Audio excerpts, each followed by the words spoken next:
Are you ready to go on an adventure with me today? Well, I hope so, because today we're talking about the new Indiana Jones movie, Indiana Jones and the Dial of Destiny. And honestly, I wasn't a huge fan of Indiana Jones before like this last week. I saw Raiders when I was in film school. We did like homework on it and stuff, and that was honestly the first time I really like was introduced to Indiana Jones other than like pop culture showing me clips all the times in different shows and movies and stuff. But this is the first weekend that I sat down and actually watched all the movies, and honestly, I had a great time with them. They're some of the best adventure movies that I've ever seen, and like right now, Temple of Doom is my favorite still.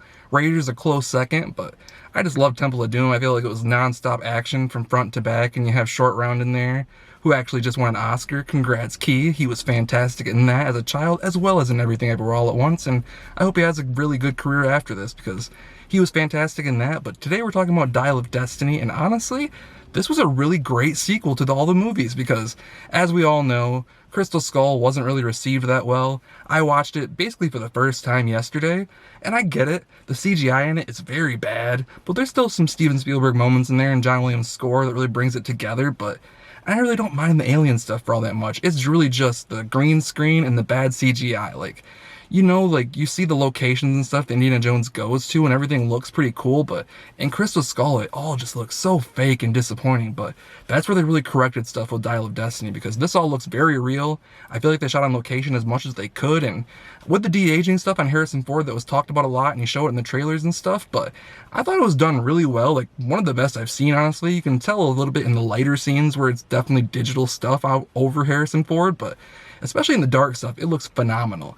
And all the fighting, for what it's worth, I thought was really good. You can tell a little bit when he's running around and stuff that it's still Harrison Ford old in some of the younger scenes, but even as Harrison Ford old, he's still pulling off a bunch of cool action here, a really fun story that really brings in some younger characters and some new characters, and Mads Mikkelsen as the villain, so fantastic. The dude's phenomenal in everything he does, like the Bond movies, Another Round, if you haven't seen that, he's fantastic in that, but so many great performances from Mads Mikkelsen, and this is no different.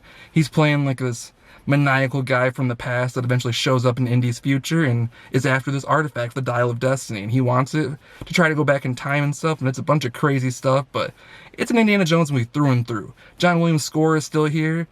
James Mangold directed the hell out of this, and honestly, if you told me it was directed by Steven Spielberg, I'd probably believe you for the most part.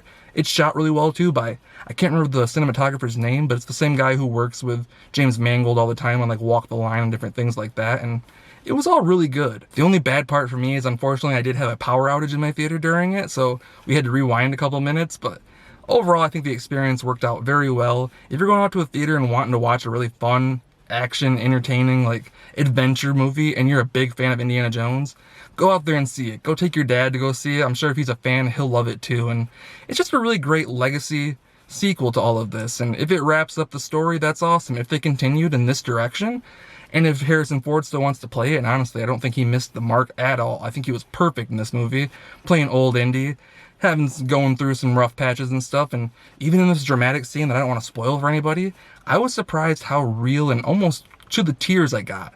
It was that good. So on my 5-star rating scale, I think it's a solid 4 out of 5. And on my franchise ranking right now, like I said, Temple of Doom's at the top, then Raiders, then I think Dial of Destiny, then Last Crusade, and then Crystal Skull.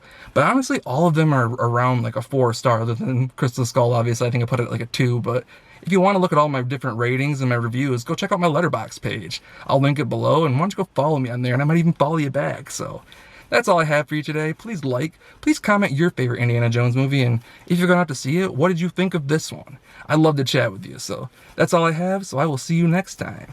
Maybe at the movies, and bring your adventurer hat.